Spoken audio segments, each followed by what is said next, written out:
Yeah, my next election would be fought on the battle Mavigan versus Amaravati. Yes, we would stand by it. We are for Mavigan. Everybody who is for Mavigan will vote for YSRCP. Everybody who is for Amaravati will vote for Chandrababu.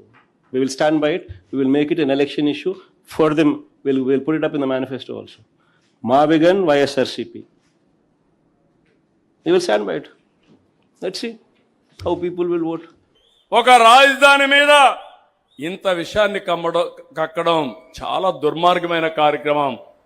అది అయింది. మళ్ళీ ఇటీవల కాలంలో 3 రాజధానులు పోయినాయి. 3 ముక్కలాట అయిపోయింది. ఇప్పుడు మ్యావిగన్ అన్నాడు. నాకే అర్థం కాల మ్యావిగన్ అంటే ఏంటో. మీకు అర్థమైందా తమ్ముళ్ళు, ఆడబిడ్డలు అడుగుతున్నా? నిన్న రౌడీలతో దండయాత్ర, అమరావతి పరిరక్షణ కోసం దండయాత్ర. ఒక మనిషి అంటే ఒక మాట ఉంటుంది, ఒక మనిషి అంటే ఒక నిలకడ ఉంటుంది. ఎవరికి నిలకడ లేకుండా ఉంటుందో మీరు ఆలోచించుకోవాలి.